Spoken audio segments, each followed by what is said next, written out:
وقت سحر ہے اٹھو مولا سے لو لگاؤ، وقت سحر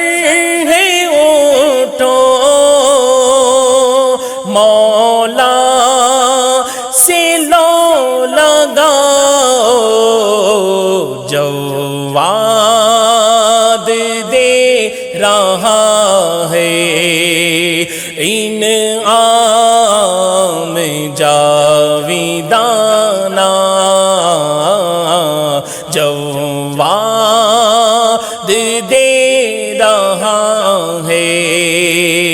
انعام جاویدانہ۔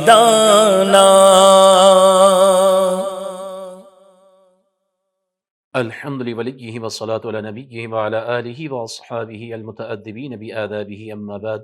فأعوذ بالله من الشيطان الرجيم، بسم الله الرحمن الرحيم. قال الله تبارك وتعالى في القرآن المجيد: فاقتلوا المشركين حيث وجدتموهم، صدق الله مولانا العظيم. وقال الله تبارك وتعالى في مكان آخر في شأن حبيبه: إن الله وملائكته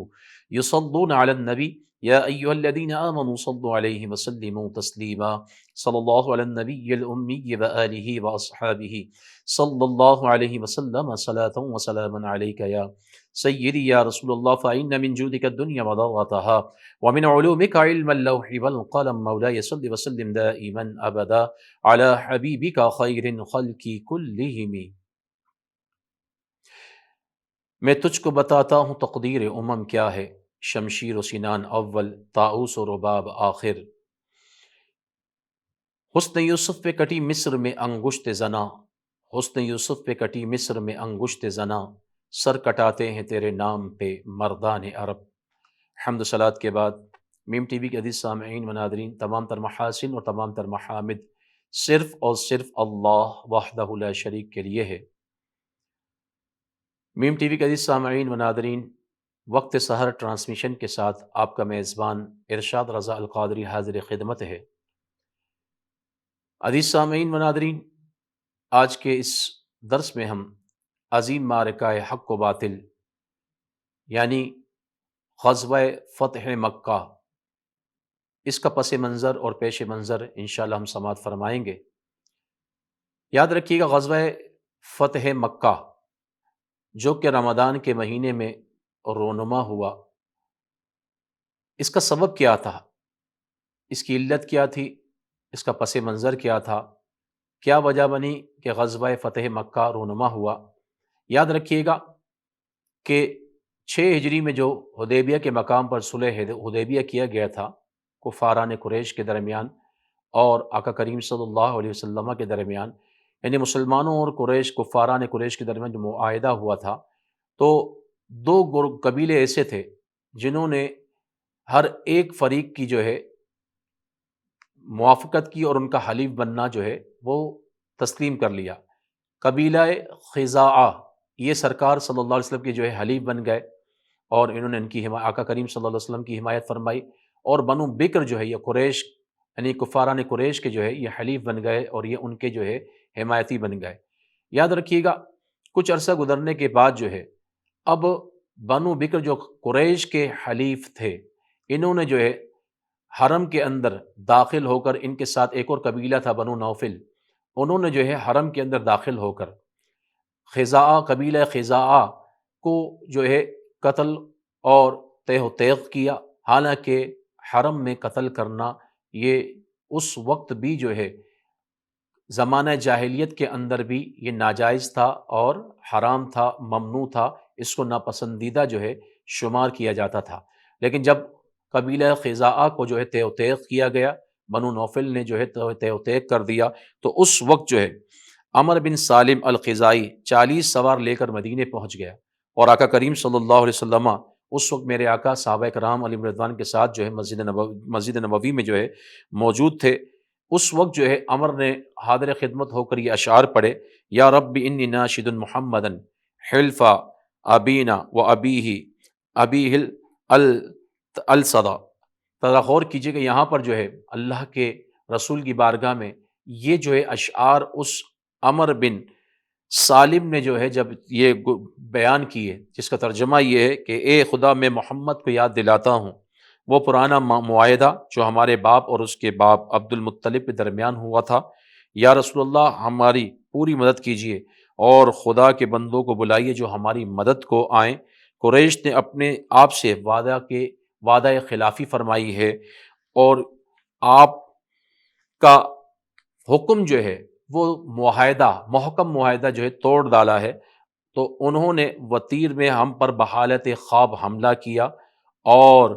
ہمیں جو ہے رکوع و سجدے کی حالت میں قتل کر ڈالا۔ یہ سن کر آقا کریم صلی اللہ علیہ وسلم نے فرمایا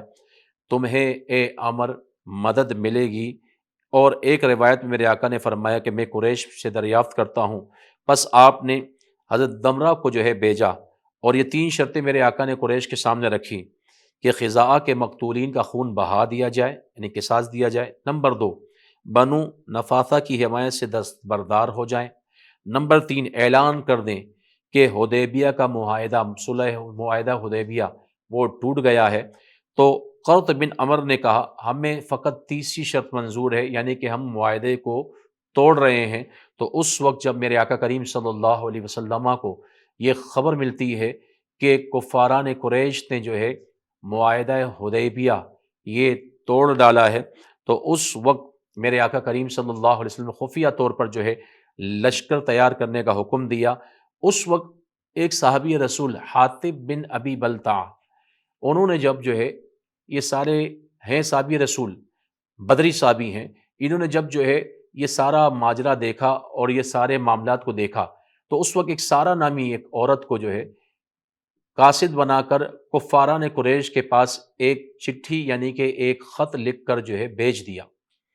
اور کہا کہ یہ ساری جو جنگی تیاری ہو رہی ہے، مسلمان جو جنگی تیاری کر رہے ہیں،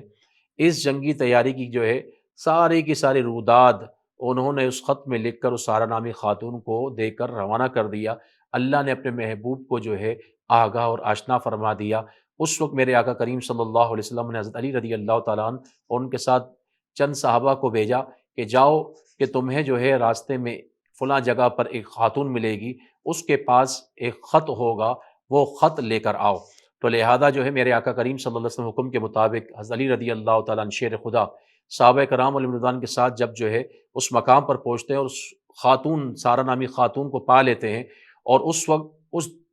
خط کے بارے میں دریافت کرتے ہیں جو حضرت حاطب بن ابی بلتع رضی اللہ تعالیٰ عنہ نے جو ہے دیا تھا، تو لہذا وہ انکاری ہو جاتی ہے خاتون۔ تو اس وقت شیر خدا رضی اللہ تعالیٰ عنہ کہتے ہیں یہ ہو ہی نہیں سکتا کہ اللہ کے رسول کوئی بات کا جو ہے ہمیں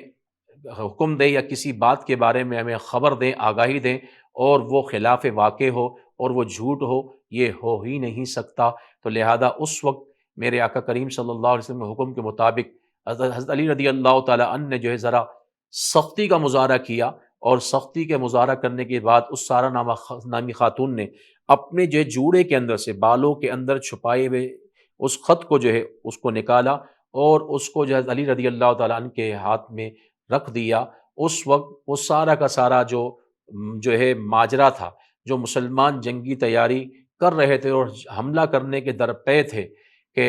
حملہ کریں گے ان کفاران قریش پر، مکے پر جا کر ہم اہل جو ہے قریش پر اور جو ہے قبیلہ قریش پر حملہ کریں گے، تو سارے کے سارے جو ہے حملہ کرنے کی روداد اس خط کے اندر حضرت حاطب بن ابی بلتع نے لکھ دی تھی۔ جب یہ خط بارگاہ مصطفیٰ میں پہنچتا ہے اور حضرت حاطب بن ابی بلتع رضی اللہ تعالیٰ عنہ کو میرے آقا طلب فرماتے ہیں، تو اس وقت جو ہے حضرت حاطب بن ابی بلتع رضی اللہ تعالیٰ عنہ جو ہے اپنا عذر پیش کرتے ہیں اور کہتے ہیں کہ اے اللہ کے رسول، میرے گھر والے چونکہ وہاں پر موجود ہیں، میں نے یہ چاہا کہ قریش قبیلہ قریش کے سردار، قریش کے لوگ جو ہیں میرے گھر والوں کو نقصان نہ پہنچائیں اور ان کے ساتھ جو ہے حسن معاشرت کے ساتھ اچھی طریقے سے پیش آئیں۔ فقط اس مقصد کے لیے اور اس مقصد کو حاصل کرنے کے لیے میں نے جو ہے یہ خط جو ہے روانہ کیا تھا اور میں نے جو ہے یہاں پر مخبری کی تھی اور یہ خط جو ہے ان کی طرف میں نے بھیجا تھا۔ اس کے علاوہ میرا کوئی اور جو مقصد نہیں تھا اور کوئی دوسرا ارادہ نہیں تھا۔ کئی صحابہ یہاں تک کہ عمر فاروق اعظم کھڑے ہوئے اور انہوں نے اجازت چاہی کہ اے اللہ کے رسول اجازت دیجیے کہ میں ان کی گردن عاطب بن ابی بلتہ رضی اللہ تعالیٰ کی گردن ان کے تن سے جدا کر دوں۔ اس وقت میرے آقا نے ارشاد فرمایا کہ اے عمر ٹھہر جاؤ، یہ بدری صحابی ہیں اور اللہ تبارک و تعالیٰ نے غزوہ بدر میں شریک ہونے والے تمام صحابہ کی بخشش و مغفرت فرما دی ہے، تو لہذا جو ہے آقا کریم صلی اللہ علیہ وسلم ان کے عذر کو قبول فرما لیا اور ان کو معاف فرما دیا۔ اب میرے آقا کریم صلی اللہ علیہ وسلم رمضان کے مہینے کے اندر 10 رمضان میں لشکر تیار کرتے ہیں، 10,000 صحابہ کرام جو ہے آقا کریم صلی اللہ علیہ وسلم کی جو ہے معیت میں 8 ہجری 10 رمضان میں، اور 10,000 صحابہ کرام علیہ رضوان کا جو ہے ایک لشکر تیار کیا جاتا ہے، اور پھر جو ہے وہاں پر میرے آقا جب رخت سفر باندھتے ہیں تو ذرا سے مکے سے ذرا دور جو ہے، یاد رکھیے گا میرے آقا اپنے جو ہے جانثار صحابہ کرام علیہ رضوان کے ساتھ جو ہے پڑاؤ ڈال دیتے ہیں، اور اس وقت یہ جو ہے جنگی حکمت عملی میرے آقا کریم صلی اللہ علیہ وسلم جو ہے اختیار فرماتے ہیں، اور فرماتے ہیں کہ ہر صحابی اپنی جو ہے آگ وہ خود جلائے گا، کیونکہ مشترکہ طور پر پہلے کھانا تیار ہوتا تھا، تو جب ہانڈی پکتی تھی تو ایک ساتھ جو ہے یوں سمجھ لیجئے کہ 80، 100، 200 بندوں کے کھانے تیار کر دیے جاتے تھے، تو ایک ہی آگ جل رہی ہوتی تھی، تو اس سے جو ہے افراد کا اندازہ جو ہے لگا لیا جاتا تھا۔ لیکن میرے آقا نے یہ جنگی حکمت عملی اختیار کی کہ ہر صحابی نے جو ہے اپنی آگ الگ جلائی، اور دور سے جو مخبری کرنے والے لوگ تھے انہوں نے جب دور سے آگ اتنی جو ہے کثرت کے ساتھ روشن ہوتے ہوئے دیکھا تو انہوں نے جو ہے مسلمانوں کی لشکر کی تعداد کی کثرت کا اندازہ لگا لیا، اور اس عمل سے جو ہے کفار و مشرکین کے دلوں کے اندر ایک رعب اور ایک دبدبہ جو ہے پھیٹ گیا۔ پھر میرے آقا کریم صلی اللہ علیہ وسلم جو ہے 10,000 صحابہ کرام علیہ رضوان کے ساتھ جو ہے مکے میں داخل ہوتے ہیں، اور قتال ہوتا ہے، اور اس وقت جو ہے یوں سمجھ لیجئے کہ مسلمان جو ہے غالب آ جاتے ہیں۔ اس وقت حضرت سعد بن عبادہ رضی اللہ تعالیٰ عنہ یہ اعلان کرتے ہوئے جو ہے نظر آتے ہیں کہ الیوم یوم الملحمہ، الیوم تستحل الکعبہ، آج کا دن گوشت اڑانے کا دن ہے، آج کے دن کعبے کو حلال کیا جائے گا، آج کے دن جو ہے قریش کو جو ہے ذلیل کیا جائے گا۔ تو یہ الفاظ جب ابو سفیان نے سنے تو اس وقت ابو سفیان بارگاہ مصطفیٰ میں آتے ہیں، اور سارے کی ساری جو ہے رودات جو سعد بن عبادہ جو کلمات ارشاد فرما رہے تھے وہ سب کا سب جو ہے آقا کی بارگاہ میں عرض کرتے ہیں، تو اس وقت میرے آقا کریم صلی اللہ علیہ وسلم ارشاد فرماتے ہیں کذب سعد، کہ یہاں پر جو ہے سعد نے غلط کہا، آج کے دن الیوم یوم المرحمہ، آج کا دن گوشت اڑانے کا دن نہیں ہے، بوٹیاں اڑانے کا دن نہیں ہے، بلکہ آج کا دن تو رحمت کا دن ہے، آج تو جو ہے کعبے کی عظمت کا دن ہے، آج تو جو ہے قریش کو اللہ تبارک و تعالیٰ اور عزت عطا فرمائے گا۔ اس وقت میرے آقا کریم صلی اللہ علیہ وسلم نے جو ہے اعلان کر دیا کہ جو بھی اپنے ہتھیار ڈال دے گا اسے امان ہے، جو ابو سفیان کے گھر میں داخل ہوگا اسے امان ہے، جو اپنا دروازہ اپنے اوپر بند کر لے گا اسے امان ہے، جو کھڑکی اپنی بند کر لے گا اسے امان ہے، جو بیت اللہ میں داخل ہو جائے گا اسے امان ہے۔ تو یہ مختلف جو ہے امان کی صورتیں میرے آقا کریم رحمت للعالمین صلی اللہ علیہ وسلم نے جو ہے اس وقت کفاران قریش اور اہل مکہ کو جو ہے عطا فرما دی۔ تو اس وقت میرے آقا کریم صلی اللہ علیہ وسلم نے جو ہے جب فتح یابی نصیب ہو گئی اس وقت میرے آقا نے کچھ آرام فرمایا، پھر غسل کیا، اور پھر ہتھیاروں سے جو ہے لیس ہو کر میرے آقا قصبہ نامی اونٹنی پر سوار ہوتے ہیں، اور اپنے پیچھے اسامہ بن زید رضی اللہ تعالیٰ عنہ کو بٹھاتے ہیں، اور اسی جو ہے میرے آقا جو ہے شان و شوکت کے ساتھ اس وقت بیت اللہ شریف کے اندر جو ہے داخل ہوتے ہیں، اور داخل ہونے کے بعد جو ہے جب 360 بت رکھے ہوئے ہوتے ہیں، میرے آقا کی دست مبارک میں جو ہے چھڑی ہے، اور میرے آقا یہ جو ہے آیت پڑھتے ہیں کہ جاء الحق وزهق الباطل ان الباطل کان زہوقا، حق آ گیا اور باطل مٹ گیا، بے شک باطل کو مٹنا ہی تھا۔ میرے آقا جو ہے چھڑی لے کر ان بتوں کو جو ہے یوں سمجھ لیجئے چھڑی لے کر جو ہے ان کو مارتے، اور وہ بت گرتے رہتے، اور کچھ جو بت تھے بڑے بڑے لات منات عزا وغیرہ، تو اس کو جو ہے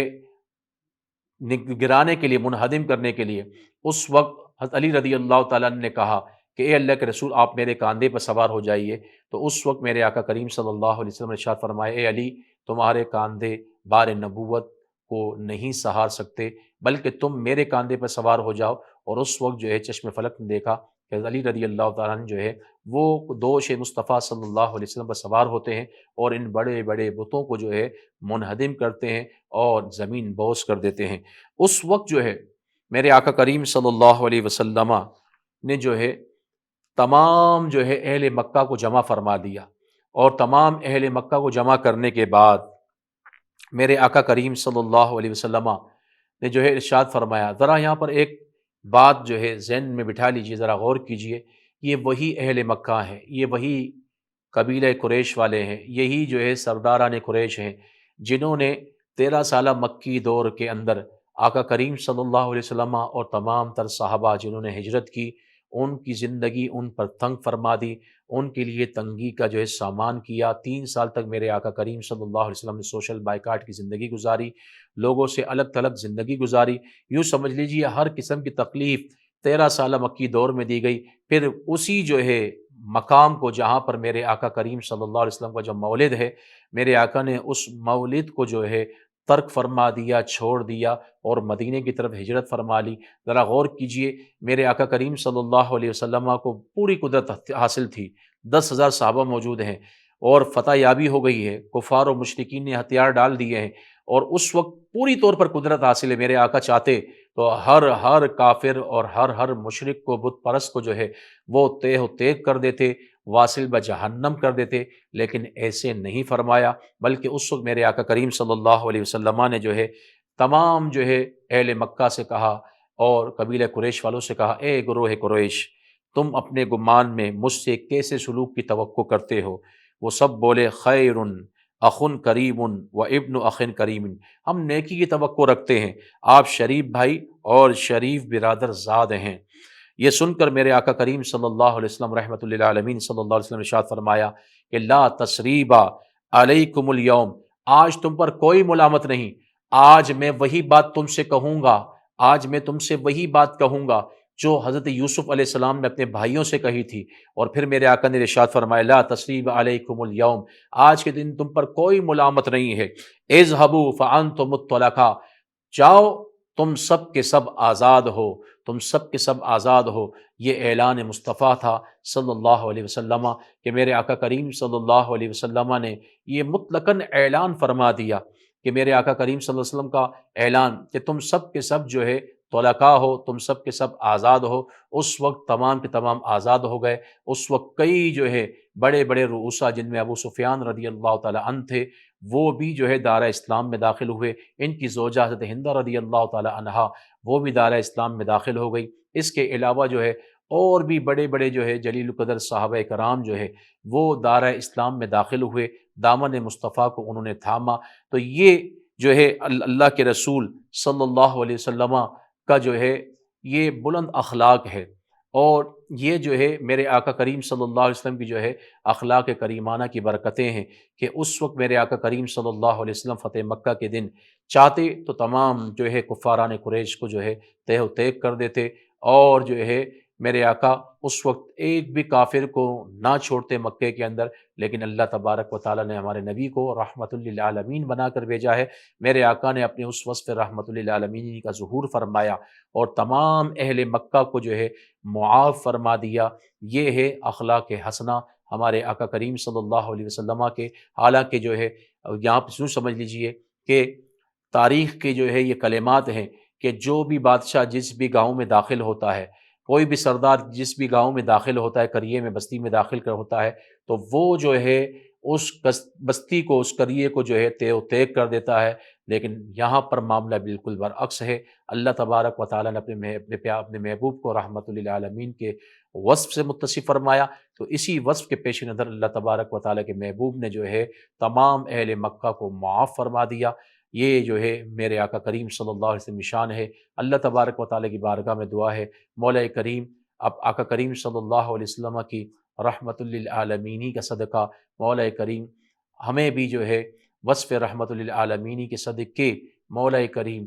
تیری راہ میں جہاد کرنے کی توفیق عطا فرما، اور تیرے جھنڈے کو، تیرے علم کو، تیرے دین کو سر بلند کرنے کے لیے مولا ہر قسم کی قربانی دینے کی توفیق عطا فرما، آمین بجاہ النبی الامین، وآخر دعوانا ان الحمدللہ رب العالمین۔ جواد دے رہا